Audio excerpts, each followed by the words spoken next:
Assalamualaikum warahmatullahi wabarakatuh. Saya Rolatri Rahayu, NPM C1 C019-085 pada mata kuliah akuntansi keuangan lanjutan 1. Kali ini saya akan membahas materi bab 2 mengenai investasi pada instrumen ekuitas. Instrumen keuangan yaitu berupa kontrak yang melibatkan minimal dua pihak. Ada 5 komponen dari instrumen keuangan. Yang pertama, aset keuangan. Yang kedua, liabilitas keuangan. Yang ketiga, instrumen ekuitas. Yang keempat, instrumen derivatif. Dan yang kelima, hedging atau lindungi peduli. Instrumen ekuitas. Ekuitas sendiri merupakan hak atas aset yang dimiliki oleh pemilik setelah dikurangi dengan liabilitas. Oleh karena itu sering juga disebut sebagai aset bersih. Ekuitas pada PT Perseroan terdiri dari 2 kelompok utama. Yang pertama itu modal saham atau share capital yang terdiri dari share capital ordinary, preference, share premium atau agio saham. Yang kedua itu ada return earning atau saldo laba. Akuntansi investi saham, perlakuan untuk pencatatan investasinya tergantung pada presentasi kepemilikan investor pada perusahaan investi. Maka hal tersebut dikelompokkan menjadi 3, yaitu yang pertama persentase kepemilikan lebih dari 0% sampai dengan 20%. Maka tingkat pengaruhnya itu tidak memiliki pengaruh yang signifikan dengan PSAK acuan yaitu PSAK 55. Metode akuntansi yang digunakan yaitu metode biaya atau metode nilai wajar. Yang kedua, presentasi kepemilikan lebih dari 20% sampai dengan 50%. Dengan tingkat pengaruh, investor memiliki pengaruh yang signifikan. Investor disebut investasi pada entitas asosiasi dengan PSAK acuannya yaitu PSAK nomor 15. Metode akuntansi yang digunakan yaitu metode ekuitas. Dan yang ketiga itu persentase kepemilikan lebih dari 50%. Dengan tingkat pengaruh itu pengendalian atau adanya perusahaan induk dan perusahaan anak. Dengan PSAK acuan yaitu PSAK nomor 22 dan 65.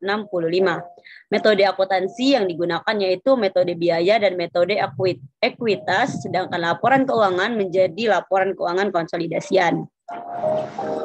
Metode akuntansi atas investasi pada instrumen ekuitas yaitu yang pertama ada aset keuangan yang dinilai berdasarkan nilai wajar melalui laba rugi. Dan yang kedua, aset keuangan dimiliki hingga jatuh tempo.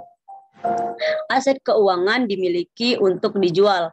Dan yang keempat, aset keuangan berupa pinjaman dan piutang. Metode akuntansi atas investasi pada instrumen ekuitas terdiri dari metode biaya, metode nilai wajar, dan metode ekuitas. Berikut pencatatan dari beberapa transaksi. Yang pertama, ketika pencatatan perolehan investasi, metode biaya dan metode nilai wajar. Metode ini investor akan mencatat nilai investasinya sebesar harga atau biaya perolehan dari investasinya. Di dalam pencatatan ketika perolehan investasi ada biaya yang terkait seperti biaya transaksi.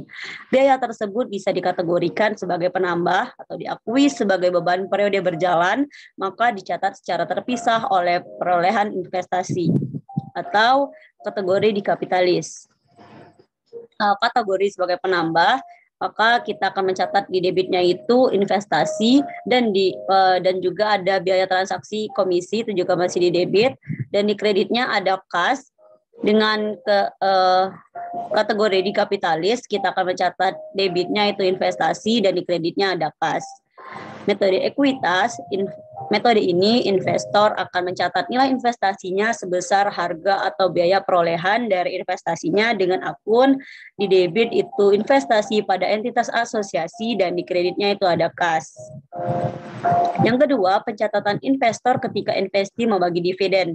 Metode biaya dan metode nilai wajar. Di debit kita akan mencatatnya kas dan di kredit ada pendapatan dividen. Dengan metode ekuitas kita akan mencatat di debit itu kas dan di kreditnya investasi pada entitas asosiasi. Yang ketiga, pencatatan investasi atas laba atau rugi. Metode biaya dan metode nilai wajar tidak ada pencatatannya. Sedangkan metode ekuitas, jika terjadi laba, kita akan mencatat di kredit itu investasi pada entitas asosiasi. Dan di kredit kita akan mencatat bagian laba entitas asosiasi.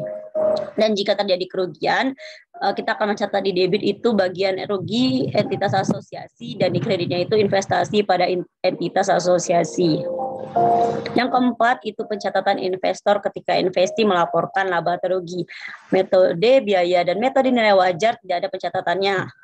Dan sedangkan metode ekuitas, jika terjadi laba kita akan mencatat di debitnya itu investasi pada entitas asosiasi dan di kredit kita akan mencatat penghasilan komprehensif lain. Sedangkan jika terjadi kerugian kita akan mencatat di debitnya itu penghasilan komprehensif lain dan di kreditnya investasi pada entitas asosiasi. Yang kelima itu pencatatan ketika penyesuaian nilai wajar. Pada metode biaya tidak ada pencatatannya. Metode nilai wajar akan dicatat dengan kategori A, yaitu aset keuangan yang dinilai berdasarkan nilai wajar melalui laba rugi, maka akan mempengaruhi laba periode berjalan ke pendapatan lain-lain. Jika terjadi laba, kita akan mencatat di posisi debit itu investasi dan di kredit itu keuntungan selisih nilai wajar income.